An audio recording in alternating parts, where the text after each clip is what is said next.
pessoal, tudo bem com vocês? Meu nome é Camila Postigo dos Santos. Vou falar um pouquinho hoje para vocês sobre identidade visual, tá? Eu não sou especialista na área, tá? Eu não sou publicitária, não sou designer gráfico, mas ao longo da minha carreira aí eu tive algumas experiências voltadas para marketing, para a parte de desenvolvimento de logomarcas, né? Eram demandas que eu tinha no meu trabalho. E acabei estudando alguma coisa por conta, né? E fiz alguns cursos de marketing, na época marketing imobiliário, tá?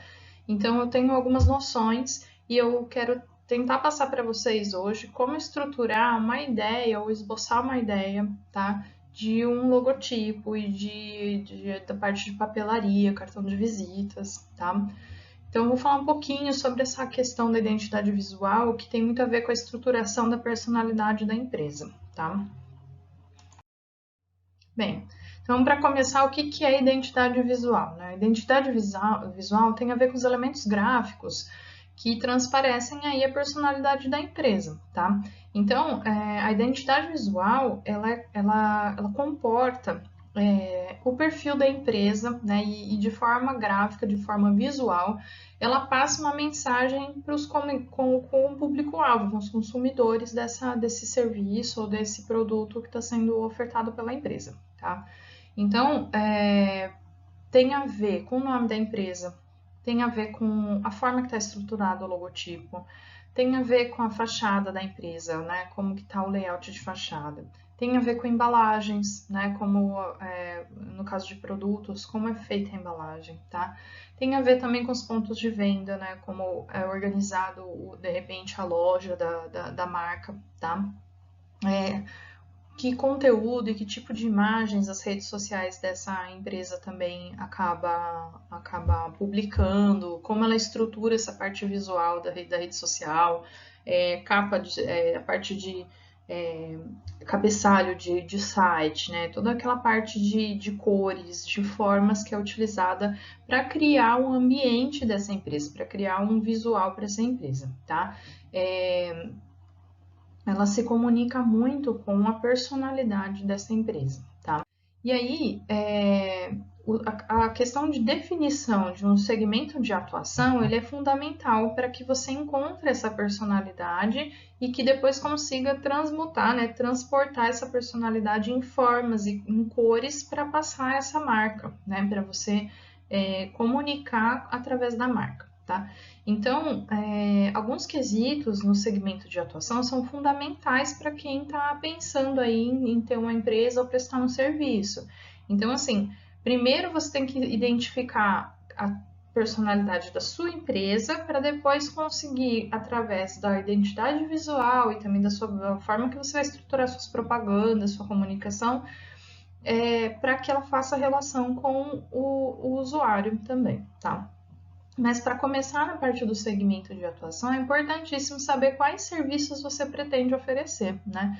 Como que você vai estruturar? No caso do design de interiores, que é a área que a gente atua, eu preciso entender como que eu vou trabalhar. Eu vou trabalhar por consultoria, eu vou ter um escritório de projetos, eu vou trabalhar com parceria com outros profissionais, né? Quais os serviços eu vou oferecer dentro do design de interiores, né? Eu vou fornecer detalhamento, eu vou trabalhar com que tipo de cliente, tá? Então, assim, qual também esse grupo de pessoas que você pretende atender com os seus serviços, né? Então, eu vou atender grandes empresas, eu vou atender usuários finais, eu vou atender um profissional da área que busca meu trabalho, né? Eu vou trabalhar com tudo isso, né? Então, assim, entender o que você vai oferecer é fundamental para você entender o seu segmento de atuação. Então, precisa saber se o seu serviço ele se diferencia de algum outro que já é ofertado, se você tem alguma inovação no seu serviço, se tem alguma coisa que é exclusiva sua, que só você oferta, tá? Então, precisa ter esse mapeamento de todas essas informações, né? Por exemplo, se o seu produto está vinculado a uma necessidade do mercado, então assim, o mercado, eu vejo que existe uma demanda do mercado para um determinado serviço de design ou de arquitetura, essa necessidade eu consigo suprir, eu consigo visualizar uma inovação de repente nessa necessidade do mercado, ou eu posso desenvolver um produto tão novo e tão forte que eu consiga criar uma necessidade no mercado e as pessoas vão querer comprar isso, né, e querer consumir isso, porque eu estou oferecendo uma inovação com benefício incrível, né? E a questão da identidade visual, ele tem que transparecer tudo isso que você está oferecendo. Então, se o seu serviço é inovador, se a sua empresa é diferenciada, se você tem um grupo específico a quem você atende, isso tem que transparecer de certa forma na identidade visual. Bom, então é fundamental aí conhecer seu consumidor, né? Então, assim, entender o que o cliente busca, né? Como que você pode atendê-lo, né? Isso tudo ajuda a direcionar tanto o seu segmento de atuação, a área de atuação, como a personalidade da empresa, tá? Algumas empresas, elas conseguem direcionar a quem elas querem atender, né? E a identidade visual, ela acompanha esse fluxo, né? Então, assim, a minha identidade visual transparece o produto e a quem eu quero atingir, né? Então, assim, uma dica que eu dou para vocês é pesquisar um pouco a respeito do conceito de branding, né?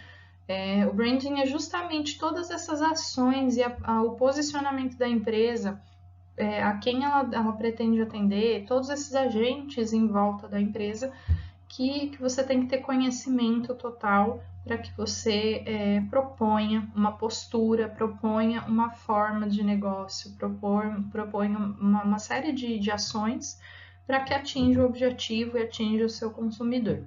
Então, do que seu cliente gosta, né? Então, conhecer o consumidor, quais hábitos esse cliente tem, qual é a faixa etária dessas pessoas, qual a condição financeira, quanto ela está disposta a pagar pelo meu serviço, né? Os lugares que frequenta, com quem ela se relaciona, o que ela consome, né? Então, assim, conhecer o seu consumidor e ter em vista a quem você quer atender é importante para você se estruturar para que você consiga atender esse consumidor, né? Então, direcionar todo o fluxo da empresa, todo o fluxo de negócios para esse tipo de consumidor, tá? Então, a gente pode dizer que no design, né, assim como a gente já estudou no design, na moda também a gente estuda bastante isso, existem estilos de pessoas, existem estilos de consumidores e também existem estilos de empresa, né? Então aqui eu proponho uma divisão de grupos só para elucidar um pouco. Não significa que a sua empresa vai ser exatamente um ou exatamente outro, ou que o seu consumidor seja exatamente um ou exatamente outro. Geralmente nós somos uma misturinha de arquétipos, né? A gente não é exatamente um único arquétipo, mas ajuda a nortear que esses estilos existem e que essas pessoas podem ou não ser atendidas pela empresa, e a empresa vai ter, dentro da sua comunicação visual, linhas, né, e desenhos relacionados à parte visual que indicam a qual grupo ela pode atender, né? E assim, às vezes mais de um grupo, tá? Então aqui essa divisão é mais para nortear essa visualização do estilo. Assim como a gente estuda no design, para propor uma determinada design de imóveis ou design de ambiente, a gente também tem que entender um pouco da personalidade das pessoas para que a pessoa se sinta bem dentro daquele espaço. Mesma coisa, para que o consumidor se sinta com afinidade com a empresa e se sinta à vontade em consumir aquilo que a empresa está propondo, a gente tem que ter essa visualização de estilos e de arquétipos só para conhecer, né? Então, vou falar um pouquinho desses 8 arquétipos, tá? E trouxe isso em forma de mood board para ter mais um pouco dessa materialização desses estilos. Então, assim, eu trago algumas imagens de referência, né, dentro de mood boards, para vocês captarem o espírito dos arquétipos, tá? Então, o primeiro arquétipo que a gente vai mostrar é o arquétipo da pessoa que é refinada, da pessoa sofisticada. Então, Quando a gente olha um mood board como esse, dá pra gente ter uma noção de algumas marcas que a gente conhece famosas que atendem a esse público. Então, por exemplo, a Mercedes-Benz, por exemplo, a Tiffany's, né, que são lojas que vendem para um público mais refinado, né? Então eu tenho a Vivara, né, que é uma marca famosa de joias. Então eu tenho aí a Louis Vuitton também como um grande ícone de atender esse público mais refinado, tá? Depois a gente tem um arquétipo que é a pessoa que é mais tradicional, ou seja, a pessoa que é mais clássica, ela é um pouco mais pé no chão ainda, né? Ela é um pouco mais rígida, tá? Então, algumas marcas que a gente pode citar é a Rolls-Royce, a Rolex, né? A própria Chanel, ela tem uma linha bem tradicional, né? Então, assim, remete bastante àquela pessoa que é mais clássica, né? Aquela coisa da realeza mesmo, tá? Então, a gente tem aí uma associação com esse público mais clássico, mais tradicional. Depois, a gente tem a pessoa que é mais natural, ou seja, a pessoa que vai pegar uma linha mais da parte do meio ambiente, aquela pessoa que gosta de coisas mais rústicas, gosta de coisas naturais, né, que está muito ligada à natureza. Então, algumas marcas que a gente pode pensar, por exemplo, a Hering. A Hering tem uma coisa mais solta, mais natural, né, mais confortável, tá? Tem também a Natura, que prima bastante pela natureza, pelos produtos que vêm da flora brasileira. Então, a gente tem aí bastante marcas que estão vinculadas com esse apelo mais natural. Depois, a gente tem algumas marcas que são mais criativas, né? Que são aquelas pessoas que gostam de misturar coisas, geralmente marcas que são muito coloridas, né? Descoladas. A Google tem muito essa pegada, né? Então, de marcas que são mais divertidas, mais coloridas, tá? Então, a gente tem aí essa galera, né? Que às vezes o pessoal que é mais pro lado geek, que gosta de usar alguma coisa mais divertida, ou que mistura um pouco das referências, né? Então, a gente tem essa galera. Depois a gente tem as marcas que são voltadas mais para a parte urbana, né? Então, assim, por exemplo, a Converse é uma marca que trabalha legal essa parte, né, do tênis, da coisa mais urbana, né? Algumas marcas esportivas também trazem bastante essas referências urbanas, tá? Que é a galera do grafite, a galera da rua, dessas tribos urbanas, do hip hop, né? Então, a gente tem essa linha mais urbana. Depois, nós temos a pessoa que é mais romântica, né? Então, a pessoa mais romântica, ela vai gostar de coisas fofas, coisas bonitinhas, coisas rosas, com renda, né? Então, existem marcas também que são voltadas para esse público mais romântico, né? Com uma pegada, às vezes, mais vintage, né? Com uma coisa mais delicada, uma coisa mais leve, tá? A gente tem também as pessoas que gostam mais da linha tecnológica, mais high-tech, que gostam realmente de explorar novas tecnologias e esse design mais limpo, essa coisa mais metalizada, mais rígida, tá? A Apple é uma marca que traz bastante essa questão da tecnologia de ponta, tá? A gente tem também o arquétipo da pessoa mais ousada, que é aquela pessoa que gosta de mostrar o que tem, né? Tanto atributos físicos como os atributos financeiros, que é aquela pessoa que não tem medo de se expressar, né? E que gosta de um pouco de ostentação, tá? Então a gente também tem algumas marcas voltadas mais para esse tipo de público. Tá? E aí o que acontece? As logomarcas, né, as logotipos, né, eles são elementos gráficos, né, e que podem estar associados aí a alguma escrita, né, então a palavra logotipo significa mistura de logo, que é marca, né, que é o desenho, com a tipografia, que é o tipo, certo? E elas trazem a mensagem e resumem um pouco essa mensagem da empresa, tá? E acabam criando uma conexão com esse estilo do público e também demonstrando o estilo da empresa, tá? Então, isso tudo devido à leitura que a gente faz de formas, né? Então, a gente já estudou um pouco sobre Gestalt, um pouco sobre composição, E a gente sabe que as formas, elas passam mensagens para a gente, né? Passam mensagens emocionais, de repertório. O nosso cérebro faz leitura de formas, né? De cores, de padrões. Cada cor passa uma mensagem também. Então, as logomarcas, né, os logotipos, elas fazem essa conexão. Então, eles meio que transmutam esses estilos para uma identidade ali gráfica onde ela comunica alguma informação sobre a empresa, né? Então, nós vamos ver agora alguns exemplos, né, de marcas que ficam na nossa cabeça, que a gente não precisa da escrita para saber que a logomarca é daquela empresa, né? Então, por exemplo, essa logomarca aqui no cantinho esquerdo, a gente sabe que é da Motorola. Não precisa nem estar escrito Motorola, porque a gente já tem uma associação muito forte com a marca. É uma marca que já foi fundada em 1928, né?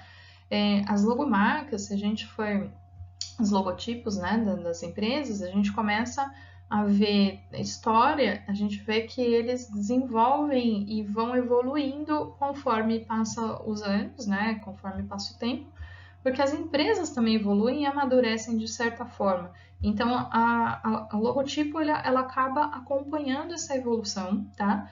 E a gente vê aí muita diferença da primeira logotipo até a que hoje a gente conhece. Então, é muito interessante ver essa história, né?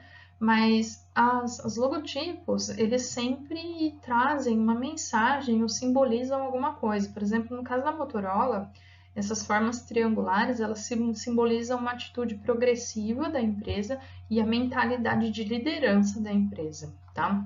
E aqui a gente tem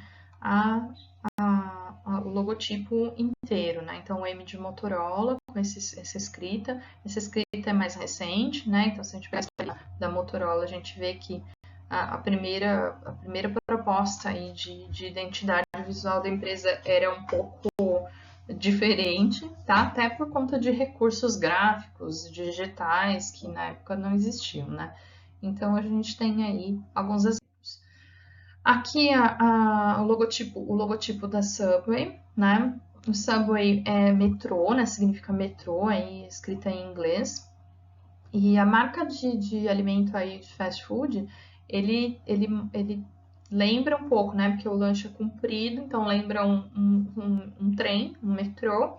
Mas aqui a Subway tem essa entrada e saída. Essas setas que a gente tem na letra S e na letra Y significam as indicações de entrada e saída dos metrôs, certo? Então, eles trazem um pouco dessa realidade também do que a palavra significa para o logotipo, tá?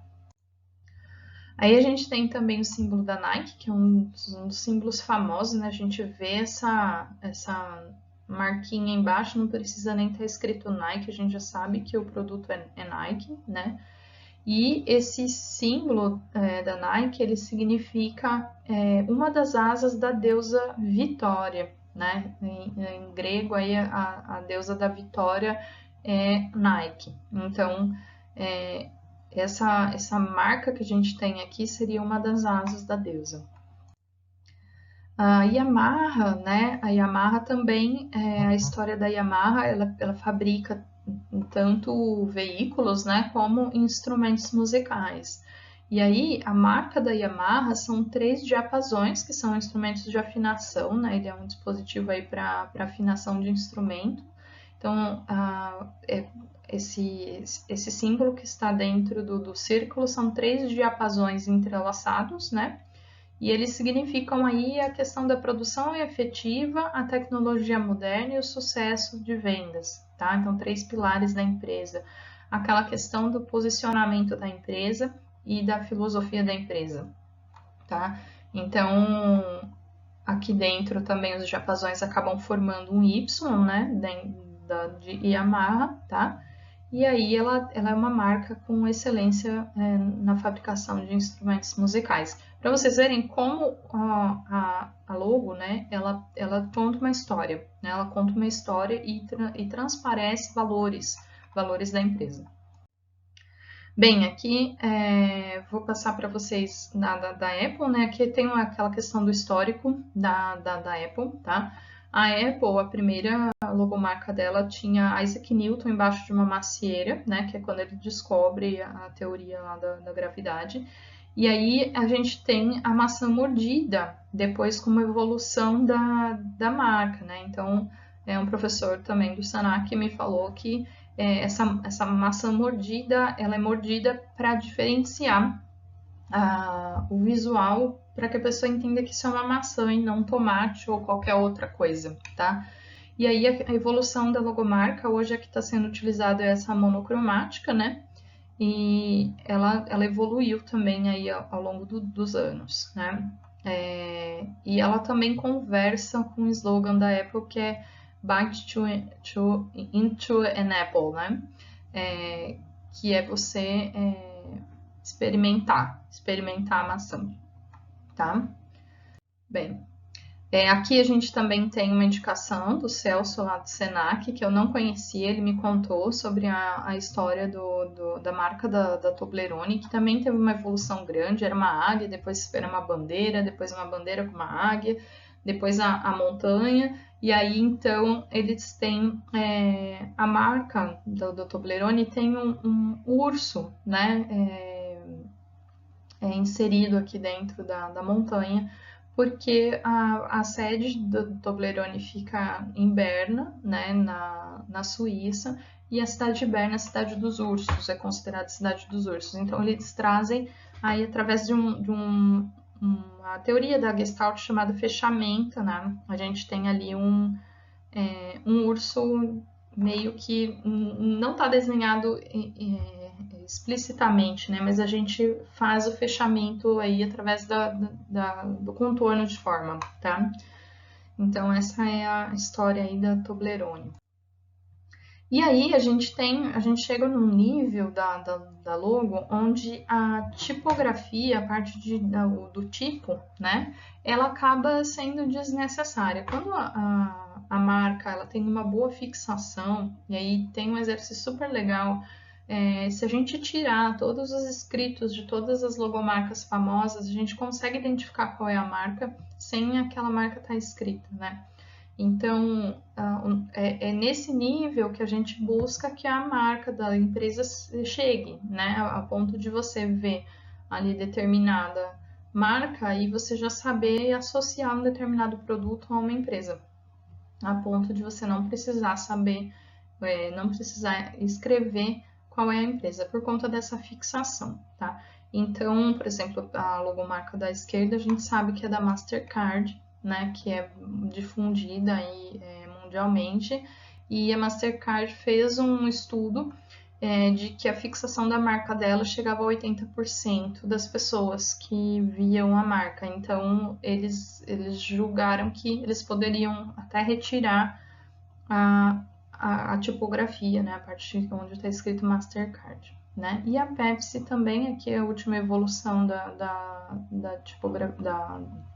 logomarca, tá? Onde ele tem aqui uma variação do círculo ali com a onda, né? Mas ela também pode ser utilizada sem a tipografia. Bem, aqui uma história, né, que eu pesquisando a respeito sobre logomarcas para montar essa aula, me deparei com essa imagem. A Gap fez uma recente modificação da logomarca e não teve aceitação do público, para vocês terem noção de fidelidade de público e de como o consumidor acaba se integrando a essa questão da logomarca, ele acaba se relacionando com a questão da logomarca.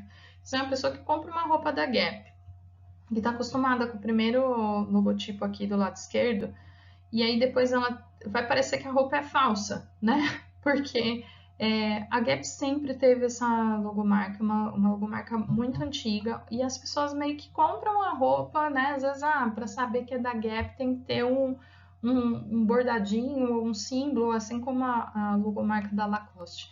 E aí os consumidores, eles criticaram fortemente essa modificação da logomarca, e a Gap voltou atrás, né? Então, ela manteve a logomarca antiga, né? Então, para vocês verem como a relação do usuário é forte com a logomarca e uma descaracterização muito forte dela pode impactar aí no consumo mesmo, tá?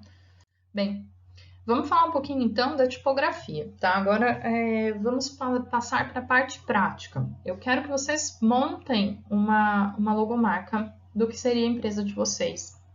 Tá? E aí vou falar um pouquinho de algumas estruturas, tá? A primeira estrutura que eu vou falar é a questão da tipografia, tá? A fonte, o tipo, né, que vocês vão utilizar, ele impacta muito na questão da legibilidade, então é importante saber um pouquinho sobre o que são os tipos e o que são os elementos da tipografia, tá?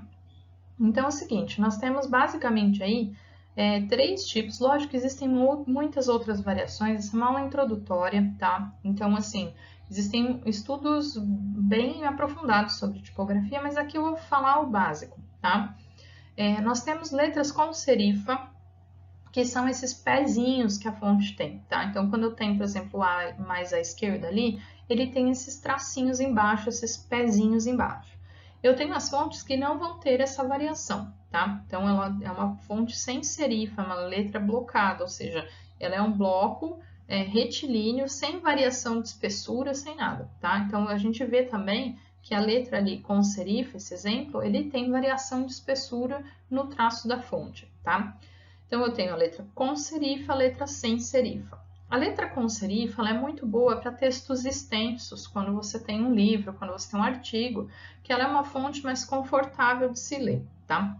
No caso das fontes sem serifa, elas são fontes com altíssima legibilidade, ou seja, a pessoa consegue ler fácil, porque ela não tem ruídos visuais, certo? No caso da serifa, apesar dela ser uma fonte confortável, ela acaba causando um certo ruído na forma, porque ela acrescenta ali um detalhe na fonte. No caso das fontes blocadas, isso não acontece, você tem uma leitura muito mais simples, tá?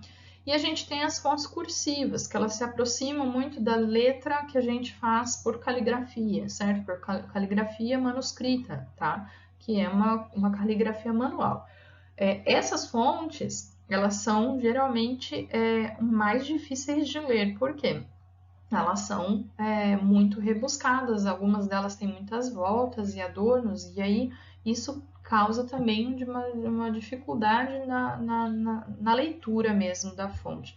E aí, assim, elas têm alguma inclinação, elas vão ter algum ruído de traço, tá?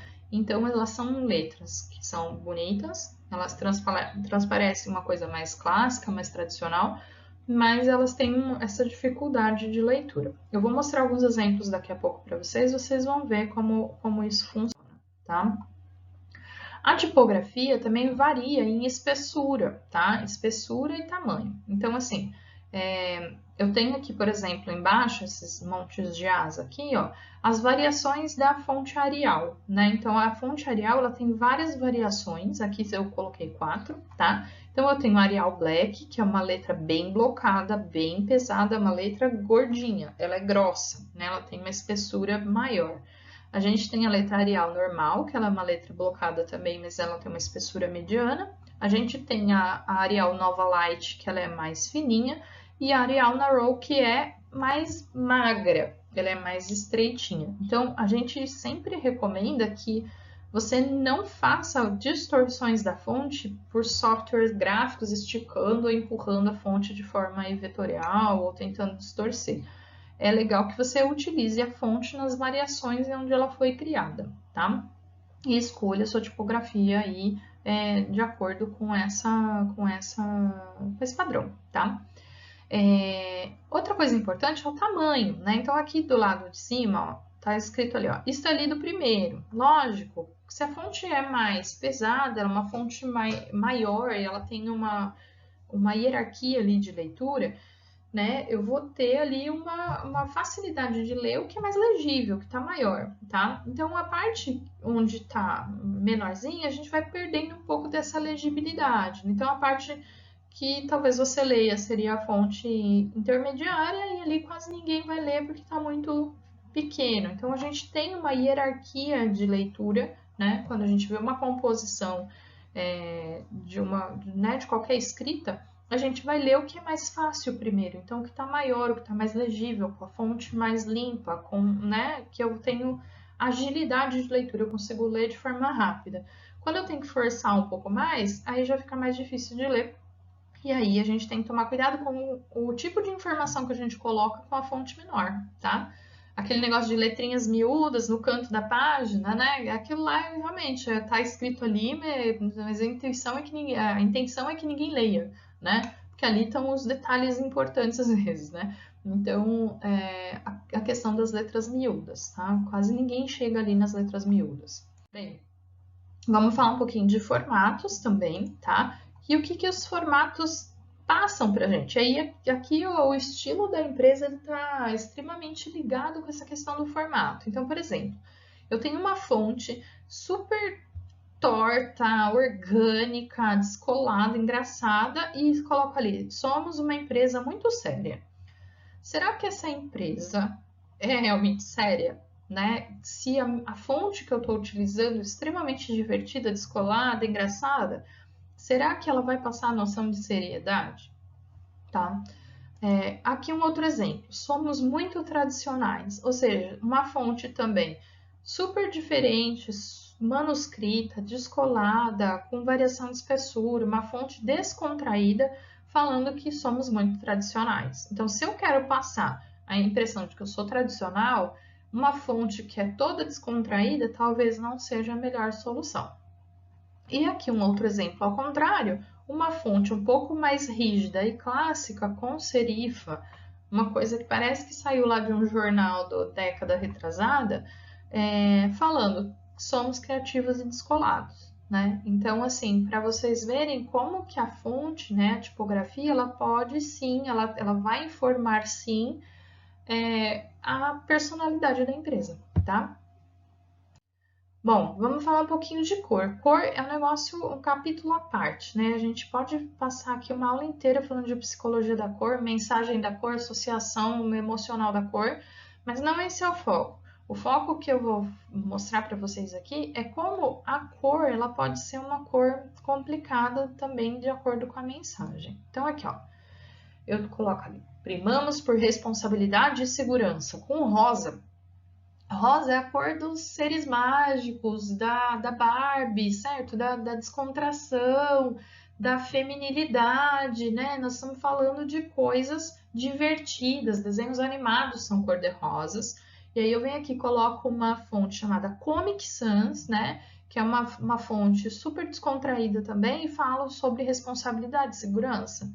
Não dá, né? Então, assim, talvez responsabilidade e segurança combine com outras cores, tá? Com cores mais consistentes do que o cor-de-rosa e com fontes menos descontraídas também, tá? Aqui estou com uma letra cursiva, caligráfica, dizendo que modernidade é nosso lema.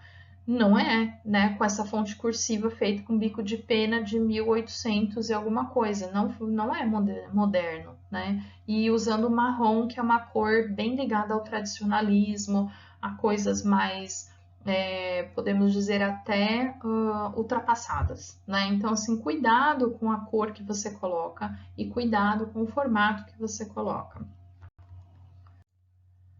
E aqui também falando um pouco de contraste. O contraste ele é feito por coisas antagônicas, com coisas opostas. Então, se eu tenho uma fonte mais orgânica, ela vai se contrapor a formas mais rígidas.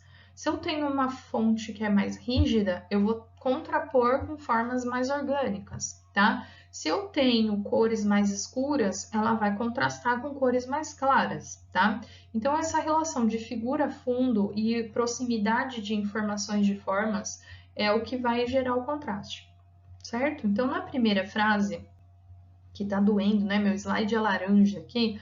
Essa frase é bem difícil de ler com essa cor neste fundo. Realmente, eu não consigo, porque eu não tenho contraste muito claro entre o fundo e a coisa, tá?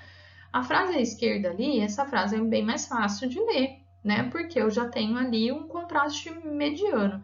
E o preto em cima do amarelo é um dos maiores contrastes que a gente tem, né? Então, essa frase é ainda mais fácil de ler, porque eu aumento maior o contraste. Quando a gente está falando de marca, né, de logotipo, a gente está falando de tempo de visualização e leitura, né? Então, muitas vezes o seu logotipo, ele vai estar num perfil no celular, onde a pessoa está rolando página e de repente aquilo chama atenção de leitura.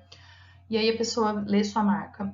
A gente está falando de você estar dirigindo e passar do lado de um outdoor com uma determinada marca. A gente está falando de você folhear uma revista e passar essa logomarca adiante. Se ela é difícil de ler, caros amigos, a pessoa passa reto. Ela não vai ler, né? Ela não vai ter aquele tempo de leitura, associação e fixação da sua marca. É disso que a gente está falando, tá? Então, quando ela é fácil de ler, quando ela tem legibilidade, quando ela é harmônica, quando ela é legal, quando ela é bacana, é bonita, a pessoa se atém àquilo e ela demonstra uma certa curiosidade para ir atrás da sua marca, saber o que você fornece, saber o que você está oferecendo, certo? É disso que a gente está falando. Então, ter legibilidade, ser harmônica, ser bonita, ser atrativa, são quesitos aí que a gente busca na hora de criar uma logomarca, um logotipo, ok? Então aqui eu tenho alguns exemplos de produções minhas. Essa aqui foi uma das primeiras logomarcas que eu fiz, logotipo, meu próprio logotipo, né? O meu nome, meu sobrenome, ele é um sobrenome que remete a um elemento de design, tá? Então o postigo é na verdade aquela janelinha que tem nas portas de casas. Antigamente a gente tinha uma janelinha na própria porta, né? Para você não ter que abrir a porta para ver quem está na rua ou quem está chegando. Então, isso é um postigo. Então, a minha logomarca, ela vem em cima desse conceito do postigo. Então, aqui uma forma um pouco mais rígida, que mostra um pouco de estabilidade. Então, eu queria trazer um pouco de estabilidade dentro da logomarca, né? E aí eu vazo um postigo nessa porta, né? E depois trago um elemento curvo para quebrar um pouco essa rigidez do logotipo, tá? E aí ele forma um P, que é o P de postigo, certo? Então, essa foi a primeira criação que eu fiz e isso é um pouco do processo, né? Então, o que eu estou mostrando para vocês aqui é que não é simplesmente fazer 3 bolinhas e colocar seu nome. As 3 bolinhas têm que significar alguma coisa para você e transparecer alguma coisa relacionada à sua logomarca, ao seu tipo, né? Ao seu logotipo, tudo bem? Aqui eu escolhi uma fonte, né, que é uma fonte de fácil leitura, sem serifa, mas ela tem uma variaçãozinha de espessura, né, para criar um movimento também dentro do logotipo, tá certo? E embaixo, em menor tamanho, o que eu ofereço, arquitetura, paisagismo e design, tá? Então, na verdade, hoje eu não ofereço mais arquitetura, paisagismo e design, mas na época era a proposta da logomarca, ok? Aqui um logotipo que eu criei dentro de um dos trabalhos que eu fiz em uma construtora, né? Eram casas de um padrão mediano, tá? E chamava Dream House. Então, como é a casa dos sonhos, né? As bolhas ali saindo remetem àqueles balões de pensamento de desenhos animados, né? Então, sei lá, é um desejo, é uma coisa que eu quero, é uma coisa que eu sonho. Então, Dream House, aí, tá? Muito bem. Aqui é um logotipo de um condomínio, né? Então, aqui o condomínio tem o nome de um parque na Inglaterra, tá? Em Londres. E aí, ele é um parque que tem árvores que perdem as folhas, né? Todo ano são árvores decíduas, e aí eu trouxe essa informação gráfica para compor aí o logotipo, tá certo? Esse aqui foi desenvolvido para minha mãe, que trabalhou muitos anos aí com cerimonial, tá? Ela trabalhava basicamente, boa parte dos clientes eram de casamentos, né? Eventos matrimoniais, tá? E aí, as orquídeas foi um pedido da cliente, no caso da minha mãe, tá?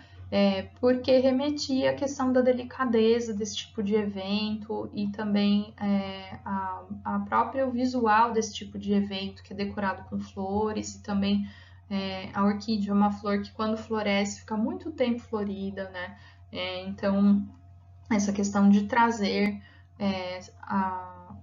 o benefício aí, né? E o slogan de seu momento sem preocupações, né? Trazer essa questão de tipo, não se preocupe, ok?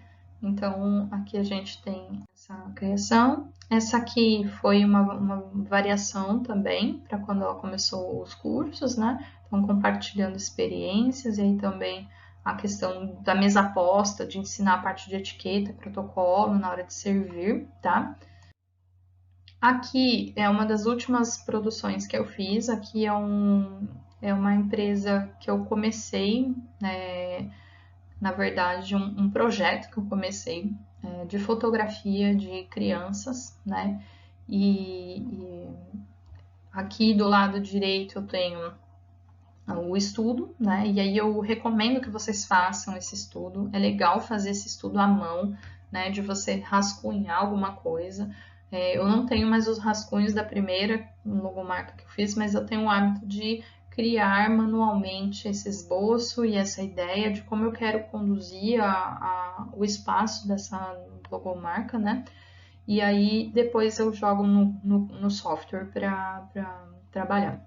E aí essa logomarca específica, eu queria que ela pudesse ser criada em qualquer lugar, mesmo que eu não tivesse o arquivo da logomarca. Então, ela é feita basicamente com a tipografia, tá? Então, eu utilizei símbolos gráficos aí, as duas chaves, né? E a letra O com trema, e fechando com a outra chave, eu tenho aí um estilizado do que seria uma câmera fotográfica. E aí o nome PIN que vem da pinhole, vem da câmera de orifício de você fazer foto com PIN, com um furinho, né? Então, também lembra um pouco o meu nome, né? Mila, Mi, e o P de postigo. Então, Mi, P, PIN e a câmera, né? Então, essa foi a ideia e aqui o rascunho dessa ideia. Bem, o que eu indico para vocês, né? Para buscar uma tipografia, busquem o Google Fonts, tá? Que tem muitas fontes abertas, que são de uso aberto, tá? Porque existem sites com fontes, só que vocês vão ter que pagar, porque as fontes são criação de alguém e as pessoas, ela ganha royalties, né? Ela ganha dinheiro com essas criações. Então, ganha pão aí de algumas pessoas que trabalham com design gráfico. Então, o Google Fonts, ele tem algumas fontes abertas, tá? Que são gratuitas e que vocês podem utilizar. Geralmente, vem com um manualzinho lá de como utilizar essa fonte. E aí, vocês podem instalar a fonte no computador. Lembrando, toda vez que você utiliza uma fonte que não é uma fonte convencional que vem já no Windows lá, no seu sistema, é uma fonte que você tem que carregar para todos os lados se você tiver com o documento aberto, ou então transformar a sua logomarca em uma imagem, ok? Para que não se perca aí a formatação, tudo bem? O que mais eu tenho para mostrar para vocês? Então, aqui é o seguinte, ó. Primeira coisa, vocês vão criar um esboço da sua logomarca, do seu logotipo, pensar no nome para sua empresa. Primeira coisa, pesquisar se esse nome que você pensou já existe, porque às vezes existe. Então, muitas vezes em sala de aula, quando eu dou esse exercício presencial, as pessoas, eu vou colocar o meu nome, vai lá e coloca fulano de tal design de interiores, fulano de tal arquitetura de interiores, e já tem alguém com esse nome oferecendo o mesmo serviço no mercado. Então, assim, por conta da marca ser uma coisa exclusiva, inconfundível e também que não tenha problemas com o registro de propriedade de marca, galera, o seu nome tem que ser inédito, tá? Então, assim, você tem que quebrar a cabeça para achar um nome que não tenha ninguém oferecendo o mesmo serviço. E às vezes tem serviços parecidos, né? A pessoa não é designer de interiores, mas ela é design gráfico e tem o mesmo nome que você. Então, numa busca possível aí de um consumidor, o que vai acontecer? A pessoa vai buscar e vai achar outra pessoa muitas vezes. Então, cuidado com isso. Faça uma pesquisa mínima, tá? Da sua marca e do nome que você está imaginando para sua marca, tá? Vou mostrar aqui para vocês também como usar o PowerPoint para fazer esse exercício do logotipo. tá? Então, assim, professora, mas PowerPoint não é um software profissional, realmente não é um software para designer gráfico, né? Para design gráfico. Ele é um software para apresentações, mas ele tem alguns recursos bem interessantes que você consegue trabalhar pelo menos um esboço, trabalhar pelo menos uma ideia desse logotipo, e também é uma ferramenta acessível à maioria das pessoas, tá? Por isso que eu estou propondo esse software específico. Geralmente, os profissionais da área, eles usam softwares de vetorização para criar os trabalhos gráficos aí, né, em empresas, incluindo as logomarcas. Então, assim, as pessoas que trabalham em agência publicitária, que trabalham em lugares que criam design gráfico, escritórios de design gráfico, elas vão utilizar softwares específicos para vetorização. O que é vetorização? A vetorização é um tipo de imagem que, se você expande ou contrai a imagem, ela não distorce, ela não perde resolução, tá?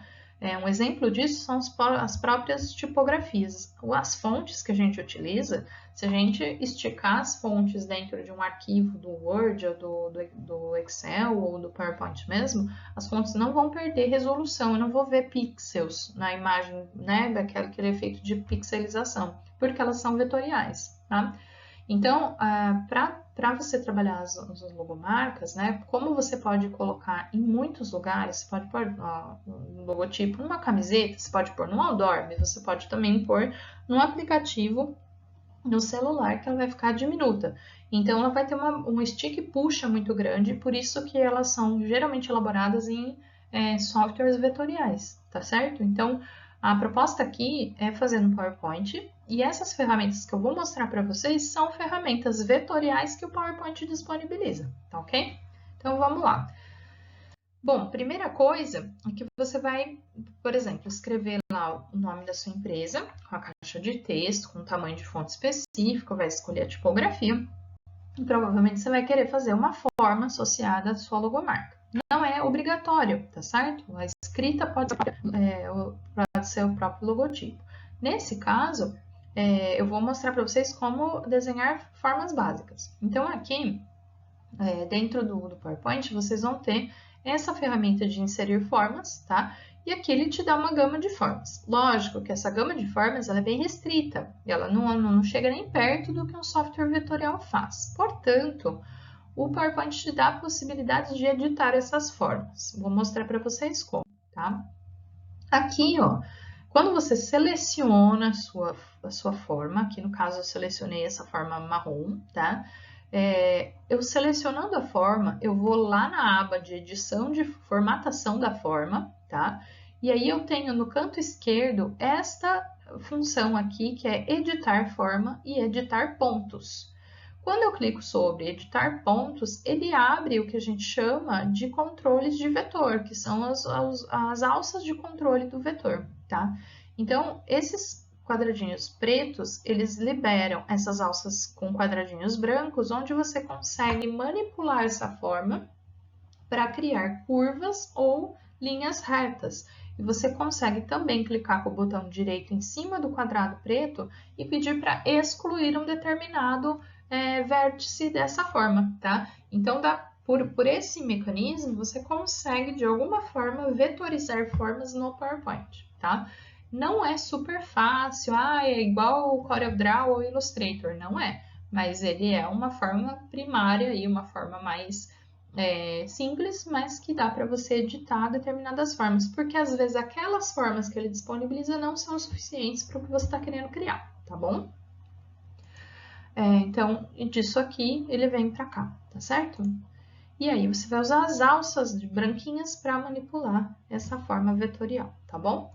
Bom, na sequência, outra ferramenta que eu quero mostrar para vocês é que, selecionando mais de uma forma, tá? Você consegue combiná-las. Então, não tem o círculo com um triângulo que eu queria para criar a forma da minha logomarca.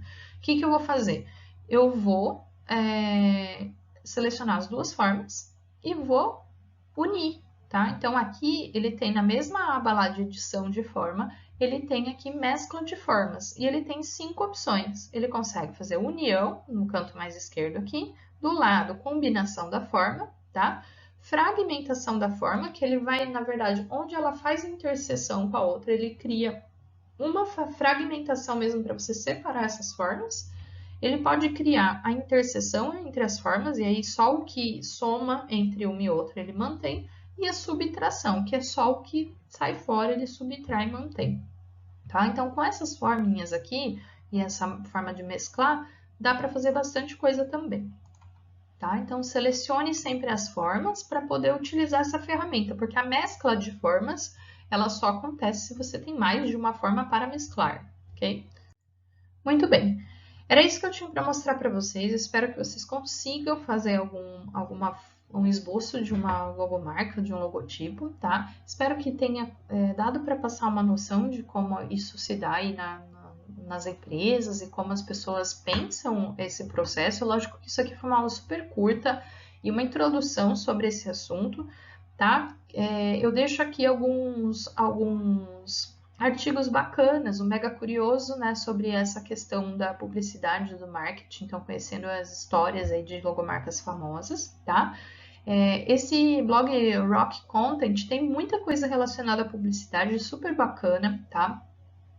Aqui a estrutura dos meus slides sobre tipografia eu peguei deles, assim, porque tá bem explicadinho lá sobre tipografia, tá? E fala bastante também sobre identidade visual, o que é branding, tá? O que é essa parte conceitual da publicidade, do marketing, da comunicação, tá? E aqui o link do Google Fontes para vocês acessarem, escolherem a fonte que tem mais a ver com vocês, que tem mais a ver com a empresa e com o seu consumidor, tá bom? Pessoal, muito obrigada, até a próxima. A gente se vê por aí.